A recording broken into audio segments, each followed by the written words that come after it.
Chers amis, bonsoir. Le cours de ce soir sur le Kuzari, nous le dédions à la mémoire de Rivka Batshaba Benishou, dont c'est l'anniversaire ce soir. Mais nous associons également une bénédiction de Refoua Shelema pour tout d'abord Tion Ben Simcha Belaïch, Refoua Shelema.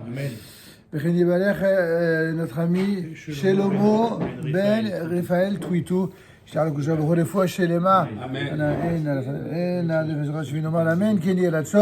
Mes amis, on va prendre la suite de notre étude sur le deuxième livre du Kuzari. Nous sommes toujours dans le temple et nous sommes arrivés au passage relatif à la différence ou pourrais-je dire, la prépondérance du sage par rapport au prophète. Le sage a l'avantage sur le prophète. Ceci fait référence à un enseignement connu dans le Talmud, dans Masechet Baba Batra, dans lequel il dit Hacham Adif min Navi. Le Hacham, eh bien, il a une prééminence, il a une prévalence par rapport au prophète. Nous avions donné un premier exemple lors de notre dernier cours. On avait comparé, puisque nous venons de sortir juste avant Shavuot de la période du Homer, on avait parlé, si vous vous en souvenez, de Rabbi Akiva et de ses élèves. Et on avait dit quelle différence y a-t-il entre Moshe Rabbeinu, le fameux Moïse, et Rabbi Akiva. C'est que Moïse, on dit à son sujet qu'il a reçu toute la Torah, ainsi que l'infinité de toutes les explications qui traverseraient les générations. Eh bien, tout cela a été divulgué par Dieu à Moïse. Quand on a dit ça, on ne peut pas trouver plus grand. Eh bien, malgré tout, quelque chose qui nous a surpris, l'enseignement qui dit que ce qui n'a pas été dévoilé à Moïse a été révélé à Rabbi Akiva. Et là, on ne comprend rien. Comment, parce qu'on a dit que tout a été révélé ou divulgué à Moïse, et là, la réponse qu'on avait, on ne va pas la développer maintenant parce qu'on a déjà rappelé cet enseignement fondamental, c'est que ce qui a été révélé à Moïse, c'est tout ce qui relève de la prophétie. Tout ce que Moïse a reçu de Dieu via la Torah, c'est par prophétie, la prophétie. La prophétie, c'est, en termes modernes, c'est comme un copier-coller. La totalité de ce que Dieu voulait transmettre, il l'a mis dans la tête et dans le cœur et dans l'âme de Moshe Rabbeinu. Sauf que Rabbi Akiva, non seulement il a bénéficié de l'enseignement de la prophétie de Moïse, mais il a en plus tellement étudié et approfondi la Torah que le mérite de cette étude des doutes, c'est-à-dire le fait de se mesurer à la difficulté de l'étude et de faire un travail colossal efforts produits pour comprendre la difficulté de certains messages de la Torah, cela lui a révélé des choses que même par prophétie, Moïse n'avait pas. Et on a dit donc que c'est en cela que Rabbi Akiva est de ce point de vue-là le maître le plus grand juste après Moïse, en raison du mérite acquis par la force du poignet, c'est-à-dire la force ici de l'étude. Et du coup, c'est comme ça que son élève, parmi tous ses grands élèves, un des plus célèbres, Rabbi Shimon bar Yochai, aura l'insigne honneur de révéler une dimension de plus dans la Torah qui jusque-là n'existait pas, le fameux Zohar, c'est-à-dire la partie secrète et de tous les secrets, la partie... Est-ce que c'est possible que Moïse n'ait pas tout, parce qu'on dit tout a été révélé à Moïse, tout. Donc il y aurait dans le tout un manque. Il manque mais on vient de répondre à cette question. Non, mais il y a tout ce qui a été révélé, c'est ce que Dieu avait décidé de révéler. Oui, et, alors, donc et Dieu a décidé. Non, c'est pas ça, c'est Mais là, écoutez bien. Et Dieu, ce qu'il a voulu, c'est que en plus de tout ce qu'il a décidé de révéler, eh bien, il veut récompenser, comme il est dit, les fum sahara agra. C'est en fonction des efforts et de la souffrance endurée que vient le salaire. Dans tous les domaines. Il n'y a pas un domaine qui échappe à cette règle. Les fous, et donc dans le domaine de l'étude de la Torah, encore plus. C'est ça que ça veut dire, c'est tout. Bon. Et juste pour compléter, oui. On dit aussi que Rabbi Akiva avait percé le secret des tagim, c'est-à-dire c'est les petites couronnes qu'il y a sur chaque tête. Et c'est le seul, je crois, à propos duquel on dit ça. Oui, c'est vrai ce que tu dis, mais ça n'est pas que sur les tagim qu'on a dit qu'il a. Non, mais ça veut dire que même là, c'est-à-dire c'est le. Alors, ce dont parle Rabbi Tion, c'est que il y a les tagim. Le mot tagim signifie les couronnes. Alors, c'est les petits traits qu'il y a sur les lettres. Alors, je vous explique pour ceux qui nous observent ici sur la vidéo. Les tagim, ce sont les couronnes qu'il y a au-dessus de certaines lettres. Alors, il y a des lettres qui n'ont pas de tagim, il y en a qui ont un tag avec un seul trait, il y en a qui en ont avec deux. Et les tagim, ce sont des couronnes très particulières, ce qu'on appelle les kitreotiot, les couronnes de ces fameuses lettres, qui révèlent des secrets qui ne sont connus que par justement les kabbalistes. Or les kabbalistes, eh bien, l'école de pensée suprême des kabbalistes, c'est Rabbi Akiva et ses élèves. D'accord? Donc ça, c'est pour répondre à notre ami en même temps. Alors en tout cas, on comprend de tout ce que nous venons de dire en introduction que le sage a l'avantage sur le prophète. C'est l'idée que va développer ici le Kuzari, c'est-à-dire Rabbi Yehuda Halevi dans cet ouvrage. Quels sont donc les avantages des enseignements de la Torah sur les dires prophétiques? Donc qui relèvent d'un autre niveau, qui directement par l'inspiration divine. Rabbi Yehuda Halevi affirme que la direction du peuple d'Israël se partage entre les Kohanim, qui sont porteurs de la sagesse de la Torah, et les prophètes, qui sont porteurs de la sagesse divine. Déjà, on ne comprend pas. Les Kohanim sont porteurs de la sagesse de la Torah, donc de la connaissance, et les prophètes seraient porteurs de la sagesse divine, c'est-à-dire une sagesse qui vient directement de Dieu. C'est d'ailleurs la définition de la prophétie, c'est ce qu'on a expliqué plus haut. C'est possible. Oui. C'est pas tout le monde n'est pas capable d'être prophète, évidemment. Sauf que nous sommes censés être un peuple de prophètes. C'était le cas avant et ce sera ainsi à la fin des temps. Potentiellement. Oui, potentiellement, c'est déjà réel. Combinaison de la Torah et de la prophétie. Ça, c'est notre sujet. Comment combiner la Torah et la prophétie? Moïse, notre maître, Moshe Rabbeinu, est une figure qui combinait l'une et l'autre dans toute leur ampleur et dans toute leur puissance. Il a été donc l'unique transmetteur officiel de la Torah, en tout cas au niveau du départ de cette transmission, qui est même appelée de son nom, puisque la Torah s'appelle Torah Moshe. Torah Moshe, la Torah de Moïse. Il a été aussi le plus grand de tous les prophètes. Il y a eu beaucoup de prophètes en Israël, mais le plus grand d'entre tous, c'est Moshe. C'est le plus grand de tous les prophètes d'Israël. Le plus grand des prophètes, capable de prophétie au plus haut niveau, celle qui est désignée par l'expression de miroir limpide, en araméen, aspaklaria meira, un miroir qu'il a traduit ici limpide, je pourrais dire c'est un miroir qui reluit, qui resplendit, qui éclaire. Meira qui éclaire, Et il ne s'est plus levé. Il y a ça aussi, le miroir en philosophie. Et il ne s'est plus levé en Israël de prophètes comme Moïse, que Hachem est distingué face à face, comme le dit le livre de Devarim au chapitre 24, verset 10. Rabbi Abraham ibn Ezra, le fameux grand Rabbi Abraham ibn Ezra, appelle Moshe Rabbeinu le prophète des prophètes et le sage d'entre les sages. C'est là où on voit qu'il cumule vraiment les deux fonctions. Même après la mort de Moshe, la direction du peuple est restée aux mains des prophètes et ils furent aussi les transmetteurs de la Torah, comme il ressort de l'introduction de Maïmonide à son fameux Mishneh Torah. Mais il faut savoir, la prophétie a cessé en Israël. D'ailleurs, pour ceux qui aiment la philosophie, là, c'est quand les derniers prophètes sont morts que apparaissent les premiers philosophes. Pas avant. C'est pas quand les rois sont apparus? Non. C'est à la fin des prophètes d'Israël que toujours Manitou, qui était un grand Tamil Chacham. Quelle année à peu près grand...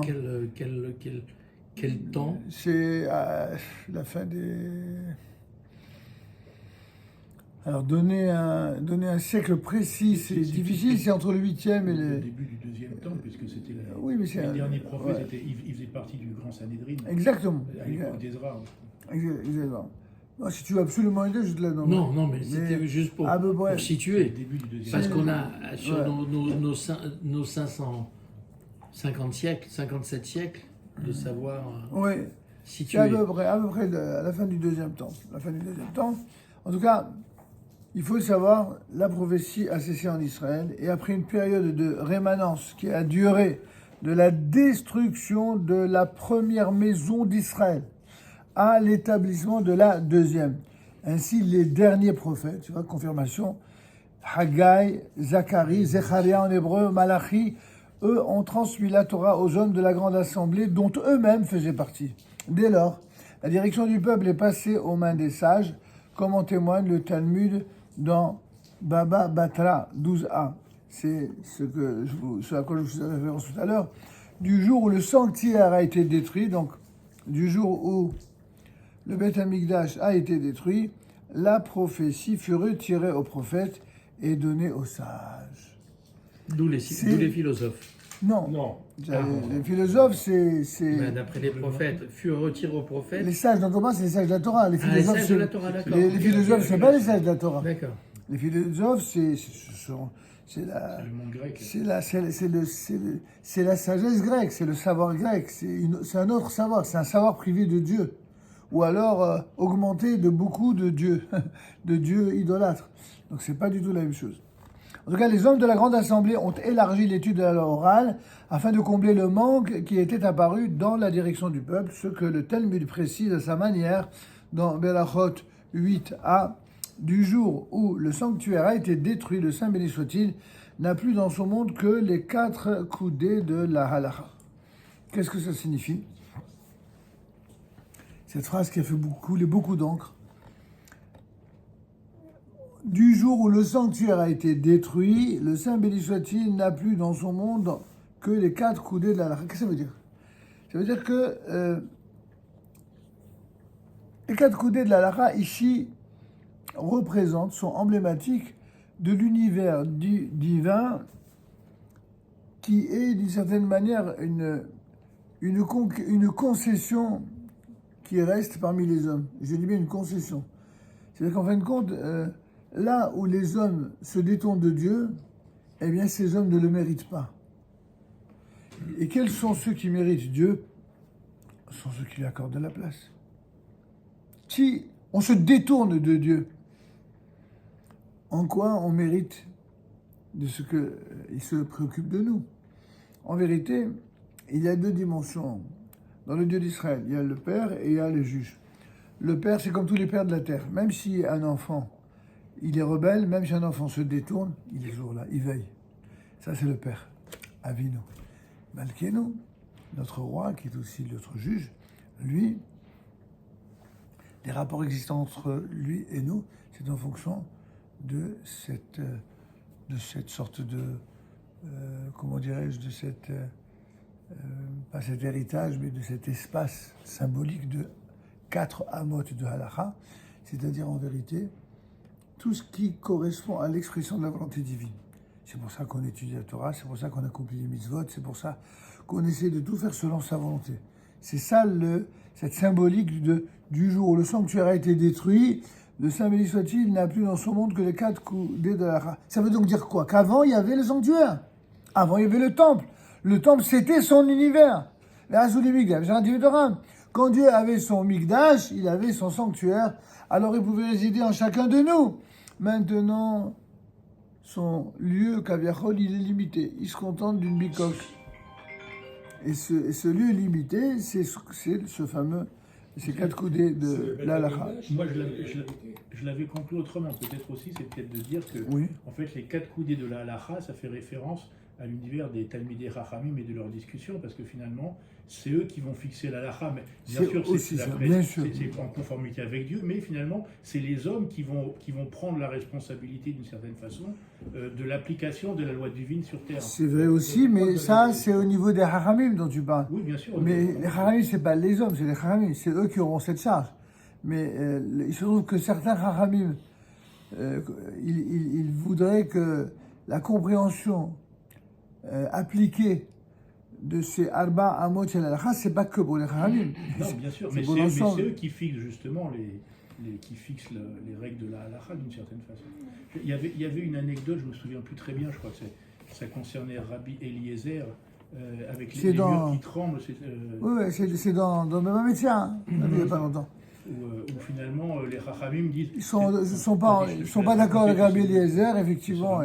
Non, bien sûr, la question. Tu peux moi, c'est un souvenir. Le Rabbi Eliezer, il donne un avis sur un domaine qui est assez épineux concernant la notion de pureté et d'impureté. Et bon, lui, c'est le grand spécialiste de la question, et il donne son avis. Les Chachamim disent qu'ils ne sont pas d'accord.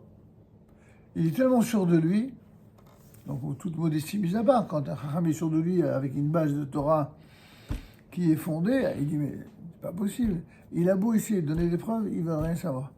Alors il dit mais si j'ai raison, alors que les murs du Beth Midrash en attestent.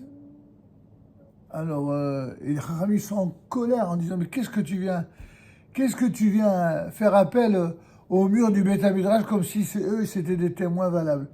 Les murs du Beth Midrash, par kavod pour Rabbi Eliezer qui a fait appel aux murs, alors ils ont commencé à se pencher, mais par kavod pour les Chachamim, ils sont restés penchés, ils sont pas allés jusqu'au bout. Elle dit si j'ai raison, alors que la rivière, ou plutôt que le cours d'eau, eh bien, en atteste. C'est-à-dire que le cours d'eau, au lieu d'aller dans ce sens-là, qu'il aille dans l'autre sens.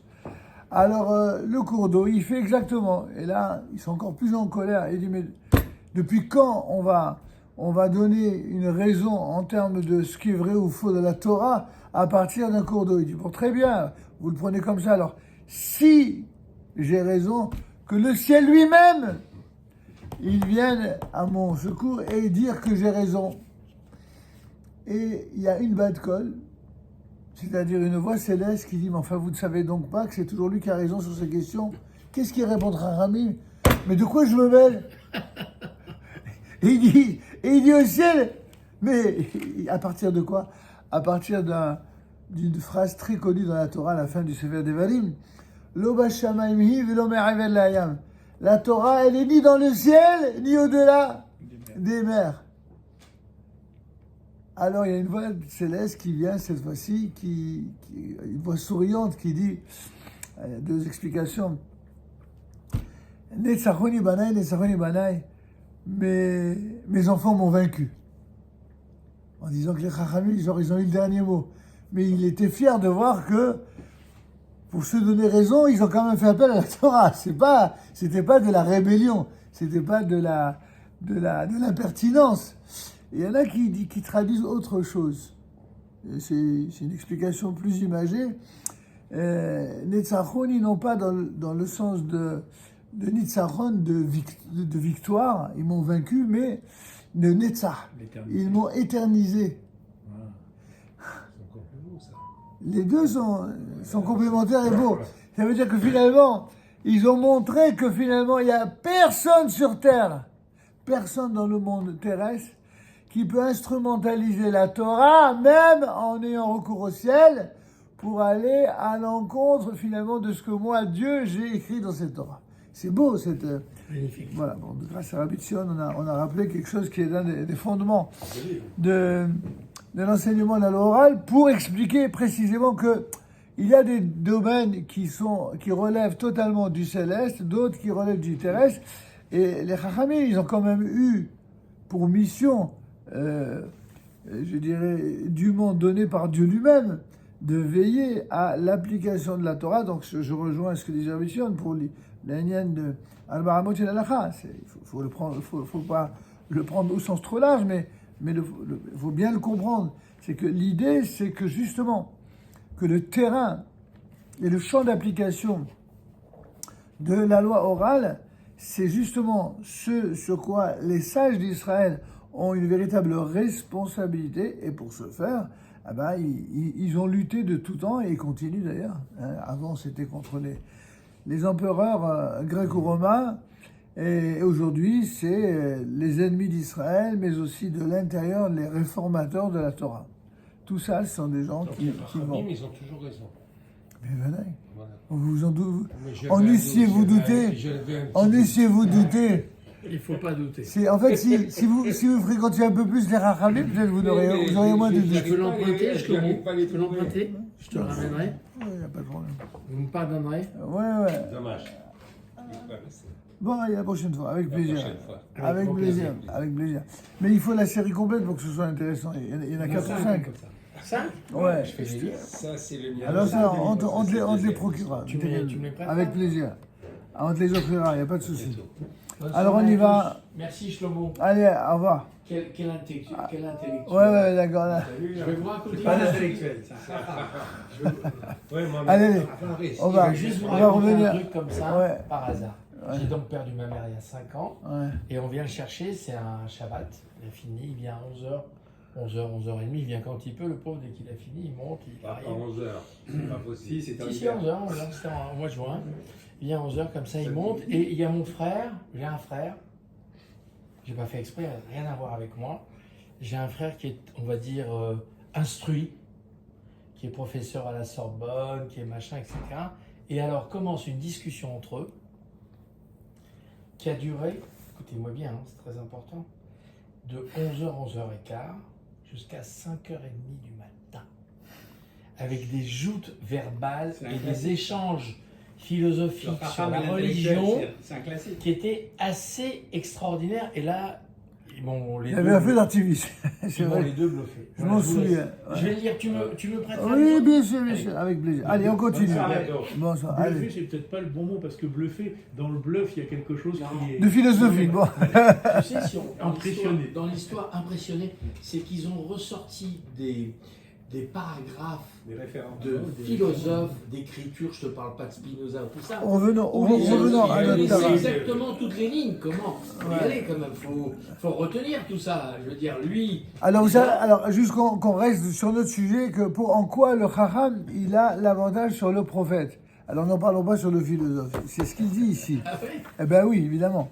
Il faut savoir que, on a dit que la prophétie a cessé en Israël, et ce, après une période de rémanescence qui a duré de la destruction de la première maison d'Israël, donc c'est-à-dire le premier temple, à l'établissement du deuxième.